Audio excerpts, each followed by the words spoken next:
what is now our 11th Sunscreen video podcast. As you can see, we have a new format again. A little bit different from last week. We're going for that living room style kind of look, very comfortable. One of these days we might move into a studio. We'll have the Johnny Carson type of setup, or as you young people may know, Conan O'Brien or Jay Leno or whatever. But some wild and interesting stuff.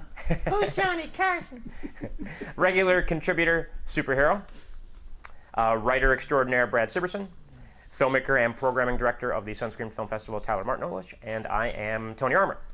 So to start off today, we were just getting into this conversation. I said we have to hold on. Well, let's just wait until we start before you start talking about this.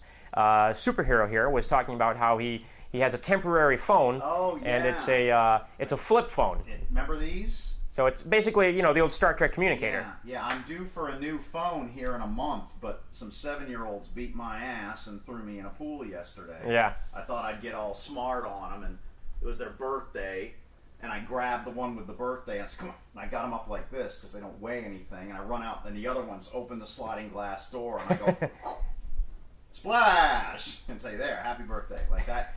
And they all jump on me, and it's like that scene out of the second Jurassic Park movie where those little green things got a hold of that guy, and he's going through the lake. They got these bony little fists and everything, and I ended up in the pool with a bunch of them attached to me, and that was the end of my phone. Phone within the pocket. So I ended up with this prehistory cell phone. Gotcha. Yeah, so I got to get everybody's numbers in the cell phone again and everything.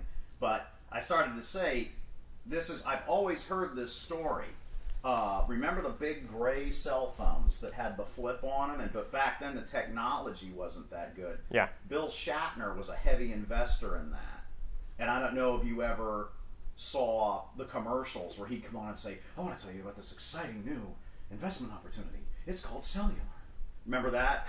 He would do that. I actually don't remember that. Yeah, you look up the commercials. Neither do I, but He was a heavy investor in cellular, so he said the phone is going to do this, like a communicator. Right. And they said, we can't do that. We don't have the technology for that. And he says, well, it's going to do it whether you like it or not. Because I own a controlling share of the stock, and it's going to do it. And they were like, there was no explaining it to him. Right. There was no explaining it to him. He just said, it's going to do it. It's going to be like Star Trek, and it's going to do it. And they said, well, Bill, how about if we don't have the technology for that? How about if we get it to do this? Remember they opened up that way? Yeah, and it was just a covering over it had the a little thing back then. Yeah.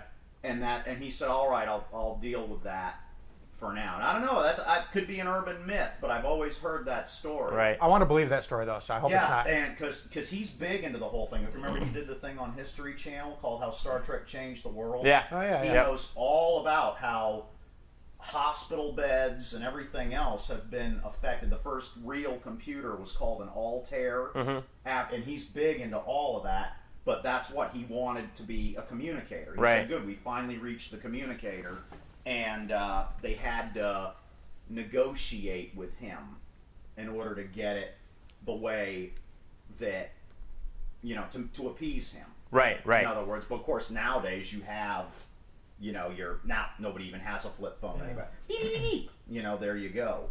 So, but it just doesn't, that's irrelevant technology now. Right. Unless you get thrown in the pool by some 7. Exactly. And I suppose we might as well throw a little film festival business out there at the very beginning. Today is the There's a film festival? 30th of September. Yes. So He'll stab me later. we are actually accepting submissions right now for the 8th annual Sunscreen Film Festival coming up April 18th to the 21st, 2013. So short films, screenplays, documentaries. We've added a new section this year, Latin or Spanish language The Boy in the films. Bubble section, don't forget. Yeah, that. Yes, the Boy in the Bubble. So if you want to send us your Boy in the Bubble fan films, you can do that as well. Public domain. Make the hell Mix out of it up though. Maybe get a girl in the bubble. Maybe lesbians in the bubble. Maybe bunny in the bubble. A little bit of whatever. Hamster in the bubble. You see that all the time anyway. Coming up November 30th to December 2nd, our Chris Wyatt Filmmaker Workshop. Chris Wyatt, the one of the producers of Napoleon Dynamite and a dozen other feature films. He's in Vancouver right now shooting a supernatural western, which we've talked about that a little bit. Supernatural western every week. Yes. Now I remember there is one that predates it all, and of course it's a Harryhausen movie, Valley of The Guanji. Guanji. Valley of Forgot Guanji. all about Right. Valley of Guanji. That's the original.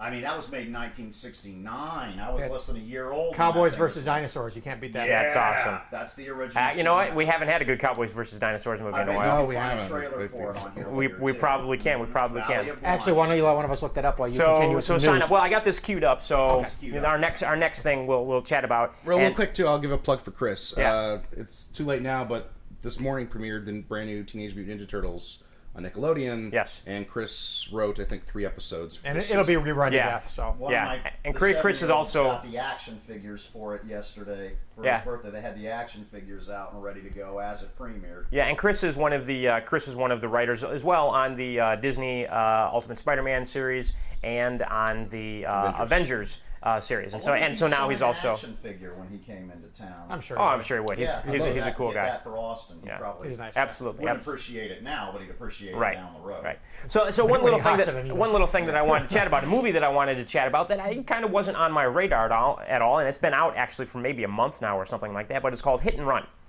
And the reason I wanted to chat about it is I learned some things about this movie this week that makes me want to see it now. For example, Dak Shepard, the guy who wrote, directed, and stars in the film, when he was a kid, watched Smokey and the Bandit something like 150 times.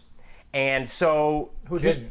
Yeah, who right. cares? Well, so he is a big Who didn't like wanna have a 6.6 TA? classic muscle car kind of guy. So this film I like him already. is basically one long Smokey and the Bandit style car chase, 70s style car chase, modeled after Smokey and the Bandit and Hooper, and with no visual effects whatsoever. Everything is a practical I love effect, that. and the actors themselves are in the cars during the stunts. So if we're going to talk about this, I'll give you a little let's watch this. a little taste.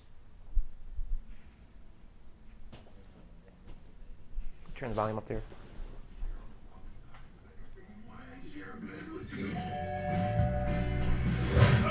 Hit me in the nose with a golf club? I didn't think it would hurt that bad. Alex, what do you want? I want my money. That's it, bro. You got it. We have got to go right now. Okay, go, baby. Go, go, go, go, go. What's going on? I was kind of involved in bank robbing. When I got into witness protection, I knew I wasn't going to be that guy who You're a bank robber? I did the getaway driving part.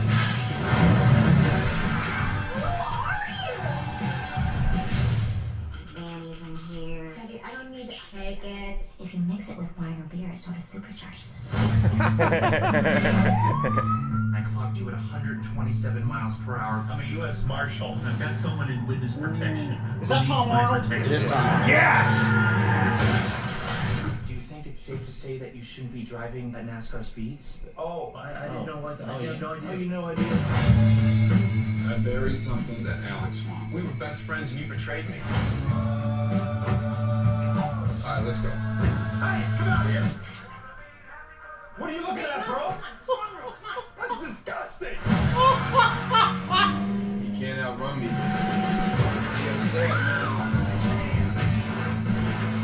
What are you doing, Randy? Nothing! I look out my window, your ghost riding your van and blasting holes and everything! Tom Arnold with a gun! You gotta be more careful! Shut the up! I'm sorry, man.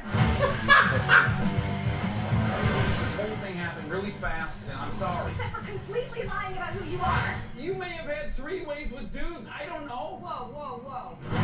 You owe me. What are you talking about? I was in jail for 8 months. Oh, you didn't like the gym equipment? I got in prison because of you. Yeah, I'm really, really sorry. Was it a black guy? No, it wasn't a black guy. I saw that part of the trailer once. No. Was it one of those white guys? Charlie? It was Filipino! Solve your dilemma of a part of the world my ass traveled to? So there you go. What's it called again? That Run. is called Hit and run. I've seen part of that trailer before, and I got the comedic aspect. I didn't Right. realize there's that much of a car. So Yeah. I'd like to kick whoever made the trailer in the ass, though. I would like to have seen a lot more of the cars. More of the a lot cars. less of the dry ass. Well, and that's why I didn't know. I didn't know about the whole car to thing. me, that felt Yeah. like one of those like ha wacky drug antics movies. Yeah, And exactly. if I want that, I'll hang out with my ex-girlfriends. Right. So Tom Arnold with a gun. So I've not seen the movie, and I know. Okay, so we're behind the Did you times trade me? talking about this film since it's been out for a month or so. But sir. I feel like now I have to go see this because just on the car chase It's still in aspect. the theaters? It's still in the theaters. I'm not sure which ones locally, but check your local listings, and I'm sure you'll be able to find it. And I think, I know that Dak Shepard was saying that some of the cars in the film are actually his own personal cars, because he's a car collector of some of these classic cars, and so he used some of his own. That's mighty ballsy. Not for the stunts. Well, Yes. yeah, but it's mighty ballsy regardless because somebody spills a wine cooler in the damn car. But apparently, kill 'em. apparently Yeah. GM also donated a bunch of the cars to the film that they could use lot. in the film. A lot of times you can get free cars for films just to get them exposed, depending on. As a matter of fact, I remember a few years ago they did an episode of 24 without any commercials in it, and everyone was like, "How the hell did they do that?" Cars. Everybody was driving a Ford. Ford paid for the whole damn thing as long as everybody drove a Ford. Yeah. So It's so funny. Tom Arnold with a gun. We decided the other night at work because we've been running Cradle to Grave. okay. Now, Tom Arnold with a gun is awesome. Tom Arnold with an Abrams battle tank is phenomenal. It made the whole. Mark Dacascos is in it too. He played Ultraman in Japan. He was one of the Ultramen, and here he was the Crow on TV. Right. And but Tom Arnold has an Abrams battle tank, and he drives around shooting at helicopters. And it's called Cradle to Grave. And I've it's heard of it, but I haven't seen DMX is in it. It's incredible. Yeah. movie. All I know is that there were rappers in it. That's It's all I remember. incredible that Jet Li picks up a midget and beats people with it. And it is an incredible movie. But Tom Arnold, and we decided that one of the unwritten lotto rules is the very first thing you do. They say, well, I call a lawyer, I call an accountant. No, you buy a surplus Soviet battle tank, you hire Tom Arnold, and you drive around shooting at helicopters. And he'll work for cheap. Yeah, and then you're both in the interrogation room later, and Tom Arnold's going, "Yeah, seemed like a stupid idea to me too, but he gave me a lot of money." Back the dump truck of money up to my house. Drive around shooting at helicopters in a T-72 with Tom Arnold. Because Tom Arnold with a battle tank is just the most awesome thing on the face. Well, of the there are earth. certain rules in film and television that make stuff automatically awesome. For example, midgets and monkeys Midgets and monkeys. automatically equal comedy. Equal comedy. And so if you got a midget or a monkey, you're guaranteed to be Now, I want funny. to stress this is something in a movie and TV show. Marijuana does not automatically equal comedy. No. Everyone thinks it does, and it can be funny because anything can be funny, but just automatically no. I think Cheech Your Marin. Highness proved that. Yeah, That was one of the Cheech worst. Marin Which movie? even said Your they Highness, think worst prop movie of all time. Never saw that. They think that stoner humor is so organic and everything like that, but it's not. It requires a lot of work. Well, the problem is, Yeah, Cheech Marin. If Cheech Marin says that, and he's a smart cat, and he made you're- those movies. Yes, and they're funny. Yes, so yes, marijuana does not automatically equal awesome movie. The problem is marijuana automatically equals you think it's funny because you're high on Because marijuana. you're high while you're watching it. Right, That's right. Tom Arnold, on the other hand, Tom Arnold with a gunner in a Soviet-era tank. right, Equals fun. fighting an equals- army of midgets and monkeys. What's the name of that guy? He's a black guy. I can't think of his name now. Well, that one. No, he's always with Tom Arnold, and he's got this high-pitched, shrill voice. And I've seen him in 2 movies with Tom Arnold. One was a Seagal movie, and the other was Cradle to Grave. But anyway, I don't know. he's Tom Arnold's gunner. Okay. And the two of them play. I've seen them in 2 movies together, and they play so well off of each other. He should be in every movie with Tom Arnold. And They could be like the Eddie Murphy and what's his name for 48 Hours? Whose name is Nick Nolte. Nick Nolte. yeah, that's what. except better. This guy, but he's got. Because I hate Nick Nolte. He was the same guy in Barbershop who stole the ATM. And then he goes, damn, like Florida. Remember that when remember him? I never saw Barbershop. I don't think I saw Barbershop You either. never saw Barbershop? I saw Friday. What more do you want from me? I'm white. Barbershop was pretty Boys in the Hood. I saw that too. Cedric the Entertainer was in that. Yeah. He goes, where's my razor? Looking around. He was so funny in that. But yeah. I think that movie did so well that they made a sequel essentially that was Hair salon or whatever that hair is. salon or something like that. It was like Yes, I've it was seen like that too, it was like with female Queen barbershop. Latifah. Yes. And Now, I like Kevin Queen- Bacon plays a gay guy who's their rival. He owns a salon. That's a great movie too. I like Queen Latifah actually a lot. I think she's I love funny. it. She's a huge Godzilla fan. Really? She was on a thing where they had these things like on Animal Planet, like who's your favorite animal, and they asked different celebrities, and hers was Godzilla. That's funny. She didn't say puppy, pug, whatever. Right. Godzilla Not parakeet. is her favorite Godzilla. animal. That's awesome. Yeah, and she's a big Godzilla I liked it fan. when somebody was doing a joke poll to see what should replace the American eagle as the or no, I'm sorry, there was the Entomological Society wanted to do that, thought we should have a national insect. And so some columnists did a thing, what should the national insect be? And the winning right-in vote was Mothra. That's awesome. What was the, That wouldn't be our national insect though. That No, might, it was basically the real Entomological Society wanted us to pick a national insect because we didn't have one, and nobody was taking it seriously. So it got picked up by the newspapers, and a humor columnist said, "Well, write into me, and we'll see who wins." And Mothra was the winning right vote. And that's a chick monster too. That's Yeah. why I asked you said it because I thought you said because Mothra is a chick monster. Right. That's a chick flick, believe it or not. Is Mothra. Well, Even the thing though- is, most people don't know any other giant bugs by name. yeah, that's the only one that has a except Gigantus giant mantis. I and don't them. even know. Well, But you them, can't that's just not say a name. them. That's not a name. That though. Yeah. with that weird noise they made and the big mandibles. Why did they go wee wee wee wee wee? I never. Is that what ants do? Just we can't hear them. Actually, once I was in a maybe video that's store, how they communicate radio They were signals pissed off back and too. forth. And you remember that in the Wouldn't back you of the, be? Oh yeah, they got hit with a bomb. Yeah. They were huge. What was the Tommy guns and napalm. That's I how always they thought- they? it. It was called they, right? Them. Them. Them. They, Nowadays, them. There is a movie called They. Yeah. Nowadays they'd Terrible. be out there with a keyboard going burr, burr, burr, burr, burr, trying to communicate with them and stuff. Not in the 50s. You know, I saw Them. Blondie. Tommy guns and napalm. I That's saw how they Blondie do it. live last Sunday. Really? And- I saw her a few years ago. They did not play Attack of the Giant Ants, which made me very sad. Really? Which has a back beat of that sound in the. I hear she looks really good again now. Really? Because she was a train wreck when I saw her. She was real heavy. No, and she- lost all that weight. I hear she looks good. She again looks now. about the same weight, and she's obviously an older woman, but like the most gorgeous older woman you can imagine looking at. Wow, that's awesome. Because She looks fantastic. For those of you who may not be familiar with what we're talking about Them, which is a giant ant movie from the. No, I'm talking about how much I had sex with Debbie Harry. no, we're good. We're good. Yeah, yeah.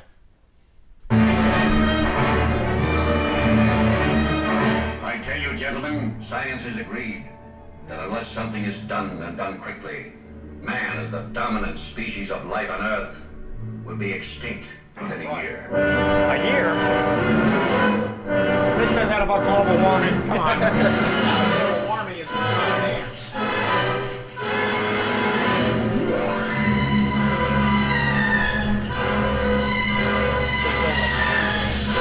I love this movie.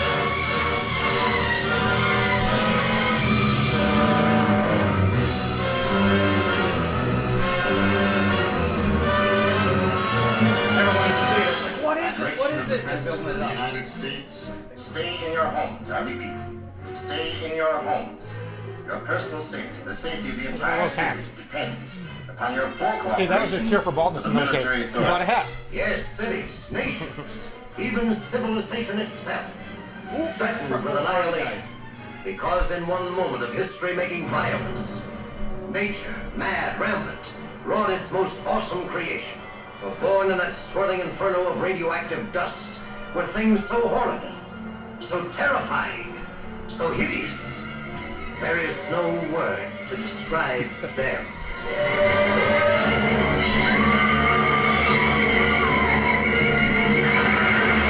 We may be witnesses to a biblical prophecy come true, and there shall be destruction and darkness come upon creation, and the beast shall reign over the earth. The beast. Yes, the earth, Raining. the skies above and the seas The below, atomic guns. infested by swarms of nightmare creatures, crueler, deadlier than the armored giants of prehistoric eras. Here is a wild, headlong flight into terror, Yeah, right. as the desert erupts with a grim battle for survival.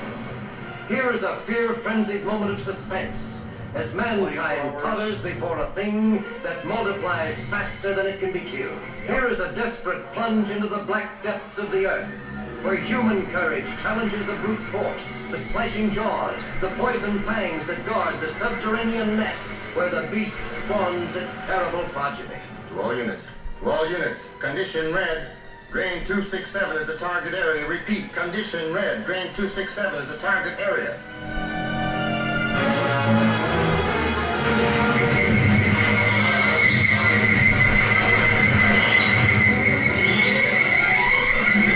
Is there any type of gas we can use? No, we can't take a chance. It might poison the whole city.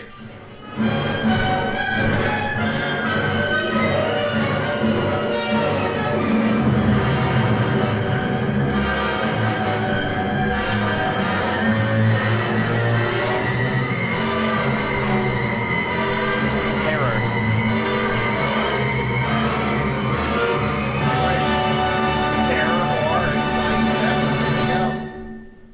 There you go. Remember that one We might be scene- blowing out the audio levels on that mic. Might want to tone that down a little bit for our next clip. That I feel so sorry. I remember that one scene. I had a coloring book, a horror coloring book, and it had the ant up here and the cop car down here. And I remember that scene where the cop and the ant faces off of them, and all he's got is a 38, and he's just screwed. And he stands there and just empties the 38. Isn't that ant walks up from the ant's POV before we really know what they are, right? Yeah, Yeah. and the ant, but they showed in the coloring book the ant and the car and him from like an aerial view. Yeah. And I remember that, and he was just screwed. He knew he was The coloring screwed. book for the black and white movie. Yeah. Yep. The original colorization. That's right. Long before Ted Turner did it. I would love to have actually seen that coloring book. The fact that it went as far as them. Ooh, you know what? That just reminded me. You know what else it had a picture of in it too? And I've always wanted to play this character in something. They had the Colossal Man in there. Yeah. Where he's got the bus up over That's his another head. like not Yeah, the first and that choice was you in the think for a coloring book. book. That's cool. Yeah, that's what. How old was that coloring book? I was a little boy, so we're talking the 70s. Yeah, that makes Dating sense in the myself. 70s because those would be like standard. Well, the 70s, but I on mean TV. the movie was made like in the. But it's probably the standard on TV all the time. Yeah, Universal yeah. Monsters. That's true. Well, I I'd guess be good as Glenn Manning. you could make a good Colossal Man. Yeah, I'd be good as Glenn Manning. Except I can't see through them. I just don't want to grow anymore. Yeah, I'd be good as Glenn Manning. Why don't they remake Colossal? I'll get the diaper on and I'd be good Hey, as well, the I'm surprised they didn't. They remade Attack of the 50-Foot Woman with Yes. Yeah, what's her name? Daryl Hannah. Daryl Hannah. Well, she's a 50-foot woman in real life, though. Yeah. Yeah, that was a good pick for that part. Yeah. So Tyler, segueing out of that, I don't know how to segue out of that, but we're just going to change subjects. Tyler, How are you going to segue out of that? I don't know. Daryl Hannah's a 50-foot woman. Speaking of 50-foot woman, Beasts of the Southern Wild. Yes. So I went to see over the weekend Beasts of the Southern Wild, which I'd been turned on to during Sundance. It was sort of the buzz movie that came out of there that everyone just had to go see. It's not a movie for everybody, and it's only in limited release right now. I doubt it's going to get a wide release, because it is definitely not a traditional film by any means. I think Tony's going to pull up the trailer here in a second. But why it was interesting to me is that Ben Nesbitt and Ray Tintori they're the filmmakers who made this particular movie. They're part of an artist collective, a filmmaker collective called Cork 13. And in previous years, they had submitted their earlier films, Death to Tin Man, which is one of my favorite shorts of all time. And I have to back that up. That is one of my favorite shorts of all time as well, if not my favorite. I It's gotta see that. amazing, absolutely amazing. Well, then but probably follow-up after to the that- after the show, we might be able to find it online. Yeah, we've got it around here, I think. a Actually, fault to that, Glory at Sea. That's going in fast forward. Glory at Sea was their follow-up, which is actually the prequel to this movie. It turned Okay. out, so it was almost like a test shoot. before they went in to may make I be this. like really picky and annoying? It was not the prequel. It was made first. Yes, It's a precursor. yes. Okay, precursor. Precursor. Okay, God damn it! but it's the same characters essentially. Yeah, I just hate the abuse of that word. So this is Beasts of the Southern Wild. We won't watch the whole clip because we don't want to spend the whole show here showing everybody clips. But So it's about beasts in the wild, basically. Oh, I'm sure that's symbolic. Sundance, don't forget. Means it'll be pretentious. well, supposedly this is the trailer. I think it's just the music, my friend. Whole universe depends on. I could rant about the word prequel some more. You could. Which But, is the movie takes place in the aftermath of either a great flood or a hurricane hitting the New Orleans area. It's not necessarily Hurricane Katrina. it'd be the next one. Could be the next one, but it's part fantasy, part reality, and it's these Creole people living along the coastline who refused to be part of the rebuilding of society, and they sort of created their own village. And when this big flood comes in, Wait, so turn the they're- volume down. Tyler can so talk they're while it hippies. just plays in the background. How about that? essentially. Okay. Well, no, just put it all the way down. That way, we'll let Tyler talk, and people can just see the visuals. There we go. And the flood comes, and most of the town is either killed, or they flee, or they just disappear altogether. And I'm not ruining anything that happens in the first 10 minutes of the movie.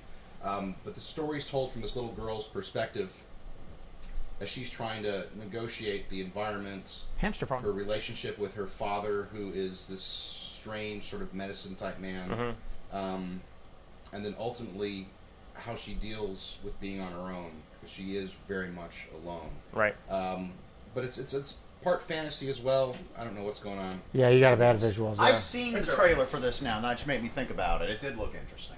But it's juxtaposed against this story that this, I guess, teacher is telling off of a tattoo on her leg. I guess it's in the future world of Creoleness. They do their lesson plans on their legs.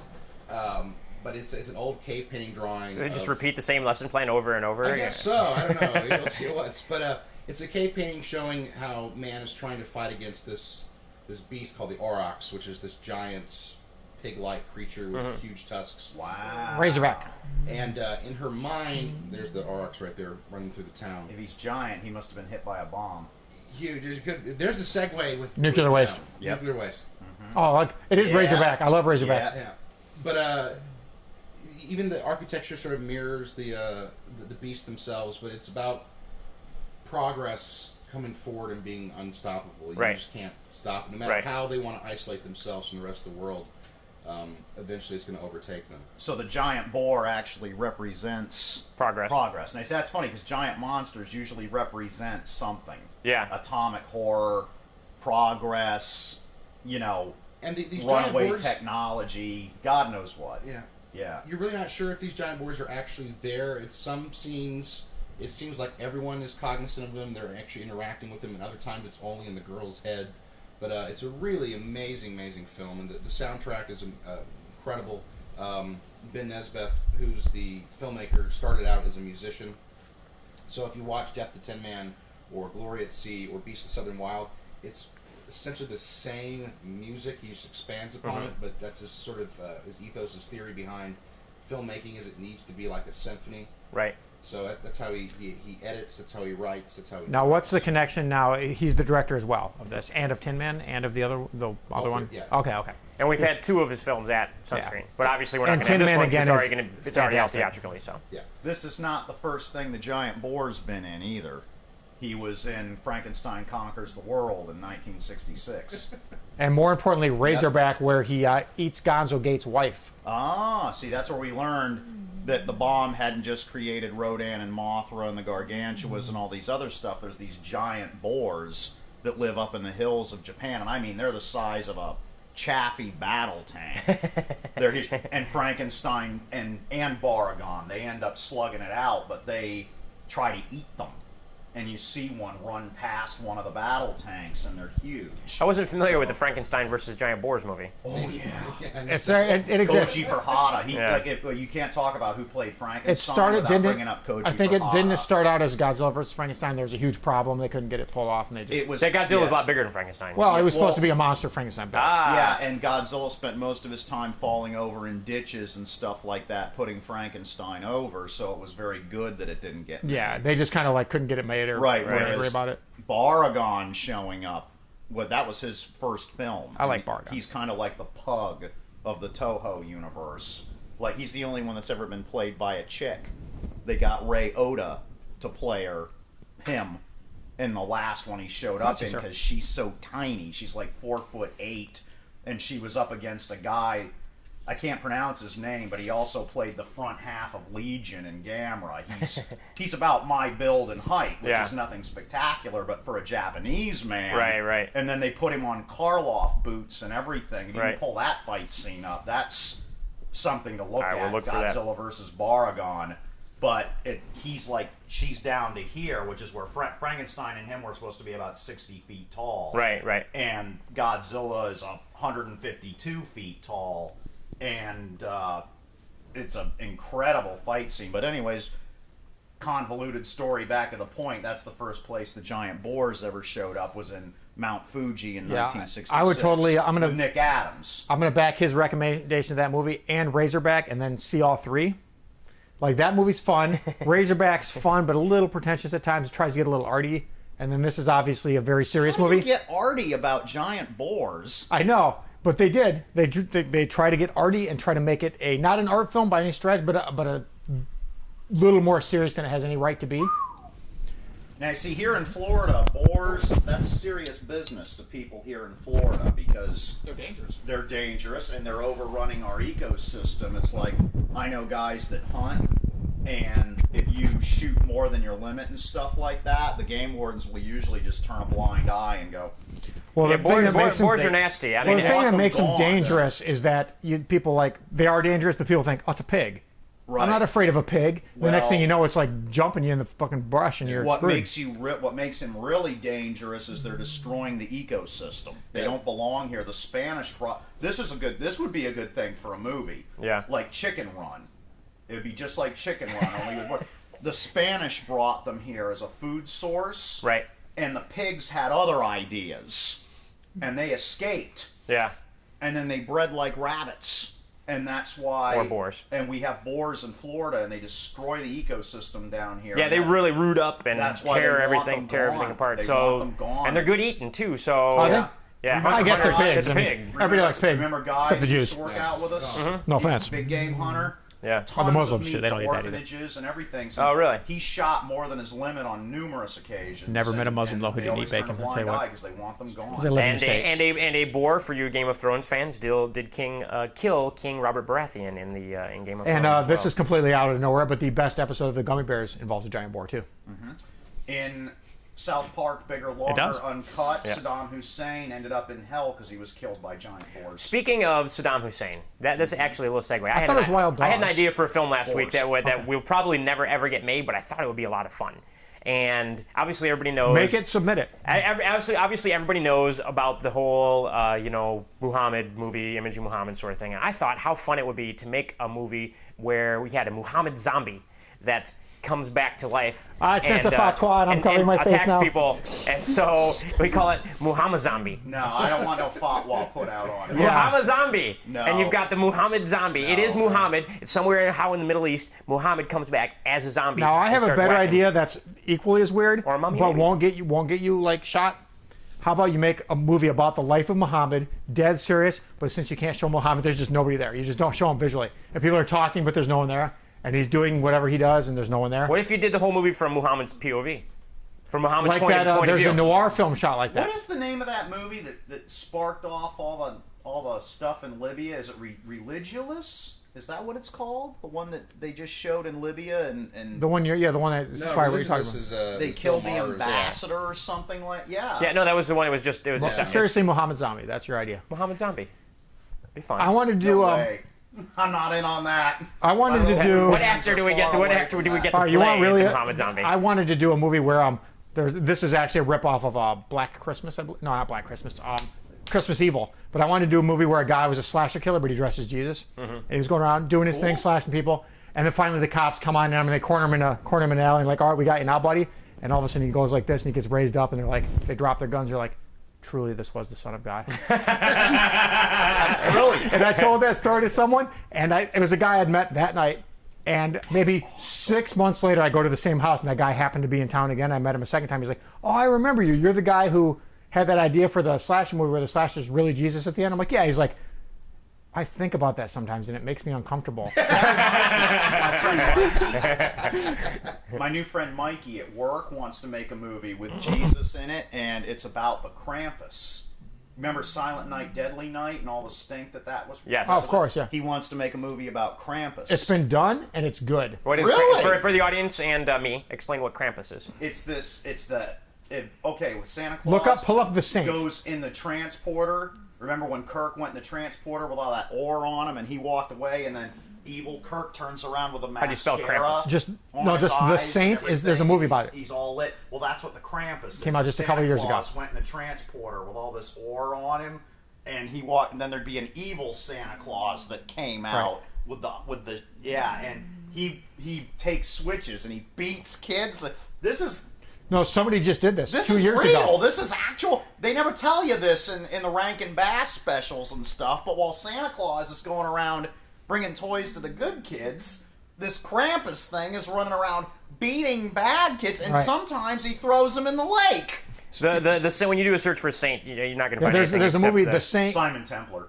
Well, and the 1997. We'll try it. Put Val Kilmer movie. Christmas horror movie, The Saint or Saints. And that's what this. I think it's actually called Krampus Saints, thing is. not The Saint. So, and you can make it because it's urban legend and this kind of thing. It Oh, comes yeah. from Germany, and Mikey showed me where they have this festival every year where everyone dresses up as the thing. Nice. And they take like they say, German nursery rhyme. Der boy sucked his thumbs. His mom said stop. He would not. So she cut off his thumbs. Now he has no thumbs. Good night. That's what they're all about. That's where the look ma, no hands comes up. Yeah, that's what they're all about. Yeah, look at the Brothers Grimm stuff. Is this it? Those stories aren't. I Okay, think. here is the Krampus movie. Volume. Oh, sorry guys. Sorry. Well, I figured we'd let you talk over it. Oh, okay.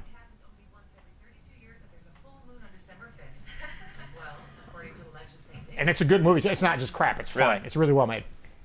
And it's it locked up. I spent a lot the of battery's time almost dead on discussing this with thing. Mike what we would make the Krampus look like. Well, Ooh, now he's creepy looking.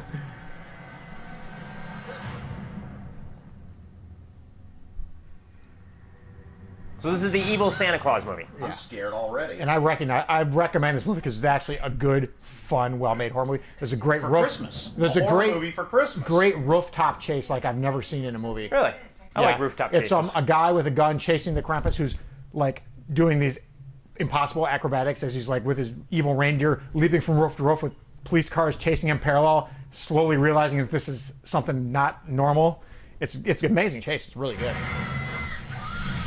We Take action as a police force. We're here to protect the people. Prohibition of all St. Nicholas activities. Whoa! Died in December. He was murdered, horribly murdered, and now he's There back he for is. revenge. St. Nicholas Eve is nice, but you always get junk you don't really need. Oh, he's riding a horse. I'm sorry, not reindeer. Okay. Yeah, there it is. That's amazing. I think the pictures we saw of him, he was riding a reindeer, though. I think that's. So the we get the actual point that we've got mythology. an evil Saint Nick. We I like that decided- it said from the director of Dickmas. Did you see that? But it was D-I-C-K. Dick Moss. Does that mean something in German, or am I taking it he was a porn director? No, Dick in German means fat. Fatness. No, he's a real director. He made the first ever haunted elevator movie, and then a remake of the first ever haunted elevator movie, both of which are strangely good, and a really boring thriller, Amsterdam, which had the first boat chase through Venice, which sucks. We looked at this Tony and I have Krampus seen it. thing, and me being the pseudomation guy and everything, we tried to decide. Well, I helped decide for him what the Krampus should look like in his film, and some of them were just huge. I mean, they look like the Wendigo, more the Marvel Comics Bigfoot that's a cannibal that tried eating Bruce Banner and got a real nasty surprise. That's when he real tried folklore. eating- Yeah, and the two of them are slugging it. These things were big enough to slug it out with the Hulk. And what I decided was it should look more. I don't know if you guys know about Death Note. It should look more like Ryuk from Death Note. It should Not be. familiar. Death Note's a Japanese anime. I actually have to. You get a tall chick to play him, and he's real slender in the middle with a big upper and a big lower, and the thing is like fast. And you have the long perverted tongue. This thing, in the mythology even, it has like a long perverted tongue. Huh. And everything. There's just something very grotesque and off-color and nasty about the Krampus. Well, speaking of grotesque, something we just started discussing earlier that we were going to talk about, because we just want to keep an eye on time. Turkish Star Wars. Oh, yes. Don't want to forget about that. That's beautiful, though. That's Yes. not grotesque. So, Turkish Star Wars, you can find it anywhere on YouTube as far as trailers and clips and things like that. This is a one minute clip from the Turkish Star Wars. If you've never heard of it before, Somewhere you're in for a in treat. space, this may all be happening right now. It might be, possibly. 20th Century Fox and George Lucas, the man who brought you American Graffiti, now bring you an adventure unlike anything on your planet. Star Wars. sounds like they put the American trailer over the top, the audio over the top of it. The story of a boy, Thanks, sir. a girl, and a universe. Awesome. You know what saves these? The actors try so hard. Yeah. The In energy. Turkey. It's the energy. I bet they're huge names in Turkey too, like to this Years ahead day. of its time. I am C-3PO, human cyborg relations. A billion years in the making. Like if you said Ingmar Ingi or something, like they'd be like, oh, Ingmar Ingi, and they know who he is. Do you notice? Take a look at that. The Turkish the top. Years in the making. Well, that was added by the Americans. Star Wars. Yeah. Turkish Star It's Wars. just called Star Wars, It's the obviously. same Yeah. font. Of course. So there's turn the volume down and I'll let some stuff run in the background. Yeah, like we watched Turkish Star Trek. Find Turkish death scene, where that's the Very best. well, something that I think Dale might be, or I'm sorry, Superhero might be a big fan of here. Hit that volume all the way down. Gotta find So Three Death I'll Adam let one you in talk the over it. But the Turkish remake all kinds of popular American films, just so, and they say, you know, screw you and your copyrights. Turkish I've seen Superman. Turkish Superman. Now I know about Bollywood Superman, but I'm not too up on Turkish Superman. How Yes. about you? I've seen the clips. I haven't seen the whole thing. I've seen these clips. Turkish Superman. Take that, DC lawyers.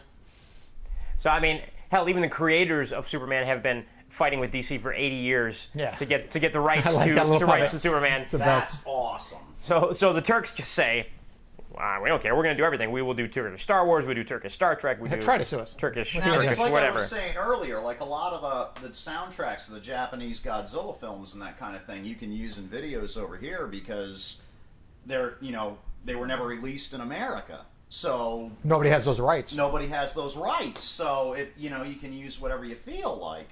But they say it would be a long, convoluted process to try and sue somebody in Turkey. Like none of this crap would even apply. Yeah. Now this isn't Turkish, but Japanese Spider-Man. Japanese Spider-Man is awesome. Stan Lee is a huge fan of Japanese Spider-Man. Yeah, well, this was official. I mean, Yeah.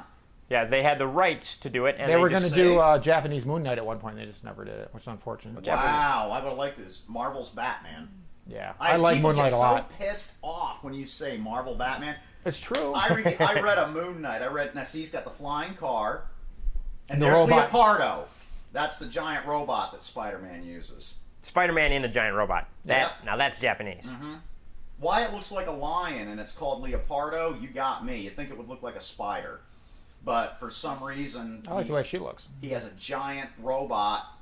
But yeah, Japanese Spider-Man was great. But this was official, so they were paying Marvel for Yeah, this, yeah. right? Oh, yeah. Absolutely. Okay. What year was that? 70s. 70s. About the 70s. same time as Nicholas Hammond. Right. Yeah. Nicholas Hammond's, I was watching Martian Chronicles a couple of months ago, and I even put up, I said, he really was the best Spider-Man. The guys that play Spider-Man now just don't cut. Like Tobey Maguire, he was not nearly as good as Nicholas Hammond. Nicholas Hammond had, and somebody explained it to me, because I couldn't really understand why. I was like, Nicholas Hammond is still the best Spider-Man? And some guy wrote on there, he says, well, of course, because he was the perfect blend of athleticism, but fear, not like he was uncomfortable with it, but he did it. And for those people that aren't familiar, in the 1970s there was a Spider-Man TV series starring Nicholas Hammond. And I'm sure you can find clips. And and except whatnot for on his hair, YouTube. he was really good at it. Yeah. Yeah, And of he course, has 70s hair. And here is It's unfortunate. Here's Turkish Star Trek, as we were chatting a little bit about it.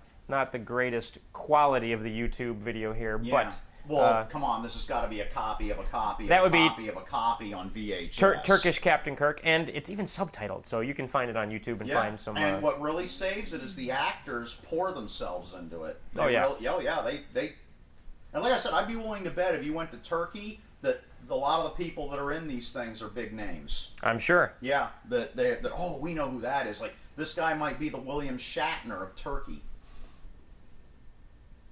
Turkish Star Trek. Yep. Everybody. It's like funny how we just got to trail off like, Turkish Star Trek. And we're just going to start watching Turkish Star Trek. Yeah, I mean, there's a lot of, Turkish ET is a disaster. They made Hilarious. Turkish ET.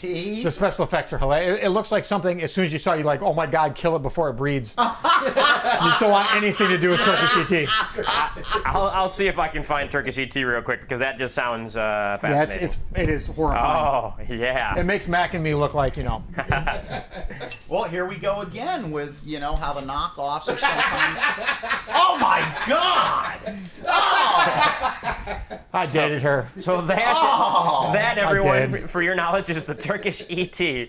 Oh, my Oh, that's fantastic. God! That is fantastic. It's like Maude. Should. And then there's Maud. Oh! Oh, it's rubber. You guys haven't killed Turkish ET yet? Really? Oh my God, it's like it's got Down syndrome or something. Oh, what's it doing? It's gonna haunt your nightmares. That's what it's gonna do. Wait, this ITC made this? I'm really surprised. Yeah. What's going on? Nobody gets that joke at all, but I'm not Dale sure. got it. What? And now it's playing cards. Yeah, I'm not sure what's going He on. must be playing cards in his mind. It's like that, Trumpy, you can do stupid things. Oh! It's like something out of Dark Crystal. Now, the but thing it's is, deformed or something. This isn't even the clip I've seen. I don't even know what this is, if this is even correct or not. This isn't what I've seen, but it's still This is a funny. knockoff on Turkish ET? This is Turkish Mac and me. Oh my God, that's horrible. That would terrify children. What? It's terrifying me. You know that there's also a Turkish version of The Exorcist, apparently? Of course there is. Wow. I guess, if you live in a foreign country like that, you can just make whatever you feel like. You can do whatever you want. Well, they don't recognize any copyright law. This is the Turkish version of The Exorcist. Oh, I thought you were going to say Turkish Starsky and Hutch. No, this is the Turkish Exorcist. I want to see if we got a shot of Turkish Linda Blair. There is a Turkish Wizard of Oz, too, which I'm kind of fascinated by, because I'm the only straight guy in the world who's fascinated by the Wizard of Oz. You know what? I wonder if there's a Turkish Avatar. Do they? Now, this would be the question, because all these films and things looks like they were made in the 70s and 80s. Yeah, I don't know. Do they still do this since the curtain fell? And it may just be they just import them now. Yeah, that would make more sense to me. Import them. Or better yet, not even import them, just steal them. Steal them and dub them. Yeah. Yeah, I don't think there's a Turkish Avatar, unfortunately. Yeah, you see what I'm thinking? Like Too you said, bad. Tony, nowadays films make a lot of their money internationally, so they probably do it legitimately nowadays. Yeah, and you know what's interesting? That actually gives a nice segue into something else I wanted to chat about. Let me see how much time we've got left here. But there's a movie that just came out this past weekend. We've got about 8 minutes. There's a movie that just came out this past weekend that looks kind of interesting. I'm not sure if I want to see it yet, but I was just listening to some information about this particular film, and it's called Looper. You familiar with Looper? Came out this weekend. It's wasn't that a giant rabbit movie that Roger Corman stars made? Bruce Willis and Night of the Lepus. and George, and it's a time travel movie where. And I love time travel movies, but since of course I can't remember the name, but what's the low budget? They made it for $5,000. Wow, that's low budget. Yeah, I spent. It looks. On a pilot. I know which one you're talking about. It looks good. I watched it Primer. here. Yeah. Oh, that is a good one. Primer is the best time travel movie I've ever seen. But this film Looper, it's time travel. Joseph Gordon-Levitt is a hitman, like in our future, and then what they do is they send people back from the past, and he whacks them. Anyways, this whole kind of Who would have thought that the old man from Third Rock would be enjoying such a nice second quarter now that he's an adult? Who would have thought? So you've got this time travel movie, but the interesting thing about this movie is it's actually a Chinese co-production. Like it was partially financed by a Chinese distribution company, and they shot part of it in China because they wanted part of it to be set in Shanghai as well. You can get money from China. And here's the thing with China, they only import 34 Hollywood films per year, and Hollywood is dying. Well, everything else has to be locally produced. Is that a law? That is a government law. Everything else has to be locally produced. Everything else has to be locally produced. But if you're a co-production, you get around that. And the thing is, too, they have basically blackout dates in China. Well, you can't. You're one of the 34 films, but you can only have it play this time and this time. For example, this past year they released Spider-Man and Batman on the same day in China. Why don't you start inviting Chinese distributors to the festival? It might be something to think about. Yeah, let's do that. But the interesting thing about I have a great idea about Chinese vampires. Great movie. Let's do it. Yeah. That would be fun. Yeah, invite Chinese distributors. But there are interesting things that you have to do if you're going to make a film in China. They can't just be like, oh, you got a little bit of Chinese money and you're shooting here. That's great. there's also Chinese censorship. That you have to fall in line that'd be so with the interesting just to Chinese look censorship. at. Which is expensive, and it's why a lot of people just discount China as a market entirely. Yeah. A lot of times they have to go through and re-edit or even reshoot scenes to say or mean different things to meet their censorship. Right. Well, I found out, like, for instance, you can teach Christianity in China, except when you get to the part where Jesus saves everybody, because that doesn't cut it. You have the government. Right. That's it. The government saves everybody, and that's it. That's so one is of that that's what one their of censorship is like for film. And that's also why they only limit a certain number of foreign films to come into China, because most Chinese films are co-financed by the Communist Party, the government itself. So they're essentially making propaganda, but at a Hollywood level. Okay, so why is Well, we're this doing that here, so we why just is changed that corporation to the propaganda? government. Right. Well, Why is time travel propaganda? It's not propaganda. What it is that one of the producers was approached by, I don't know the details, but they basically said, hey, you want it? Originally, instead of China, it was going to be set in France. And they had the opportunity to do this in China, like, but you have to film part of this in China. And they're like, they had the whole part that's supposed to be set in France. So they went to the director, and he's like, actually, I wanted to do it in China, but I didn't think we'd be able to, so I wrote it for France instead. So I would love to do it. I'd love to have it happen like in Shanghai, basically. So it goes through a process where really the script has to be approved. And it's little things like you can't show the government in a bad light. You will never see a cop with a gun doing something negative. How interesting. And the thing is, though, a lot of these things have never ended in China. The thing is, though, a lot of these things are very easy to work around. Do you have to have American Chinese actors or Jet Li or something like that? No, you have to have. There's a couple things you have to have. You have in this particular film, Bruce Willis's wife is played by a Chinese actress, so you have to have some cast.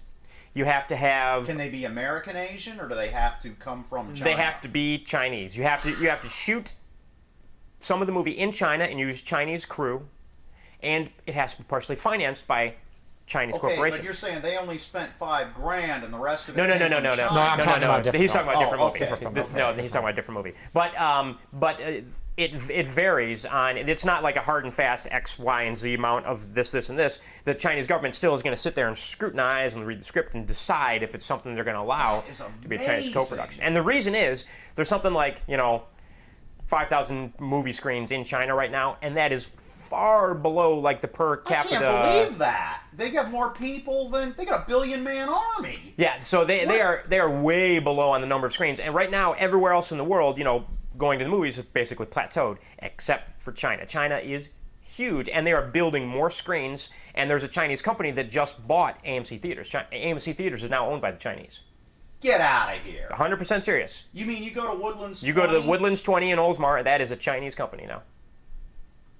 AMC Tri-City over here, Chinese As company. George Carlin said, yeah, in the end, I think China's going to take it all. Yeah.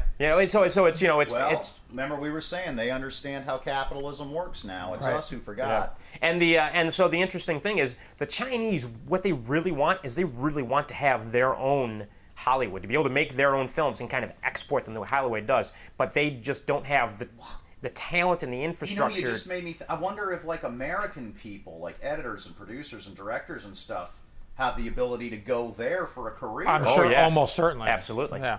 The hell with bilingual, they'll hire you a guy, I would think, to follow you around. It's like What's it cost $1 a week, Yeah, like the little Indians in Go Go Gophers. Remember him say blah blah blah, and just translate for you no matter what you were.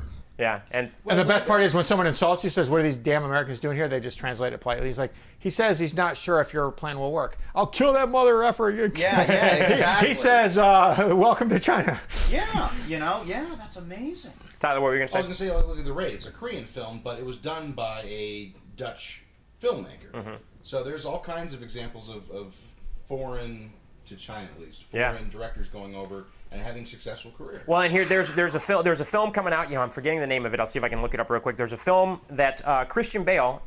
This just died. There's a film that Christian Bale shot in China. It's a 100% Chinese movie, directed by a Chinese director, starring Christian Bale. Because now they're going to be able to release this movie in the U.S. because Christian Bale is a big name, but it is a Chinese movie. Now here's a question for you. Since a Chinese currency isn't worth as much as ours. Does a big star like Christian Bale still get paid what he usually does? Yep. Really? Or I was just going to say, does he get $15 an hour? Nope. And check this out. Films are big business in China. People spend money to go to the movies, and guess how much it costs to go to a movie in China? How much? $9. About the same as it is in the U.S. But whereas the average wage in the U.S. is, minimum wage in the U.S. is whatever, $8 an hour. In China, everybody knows, minimum wage is probably like $1 an hour or something like that. So going to the movies is a big. That's like going to Disneyland. That's like a full day's work, or maybe more. I don't know. I don't know what the average Chinese wage take is. your kids and buy popcorn and Sure. stuff. Think I mean, about it could be like a week's worth of work. Yeah. And they still want to do it. Well, we are about out of time here, so thanks again, everybody, for joining us on the 11th Sunscreen Film Festival video podcast.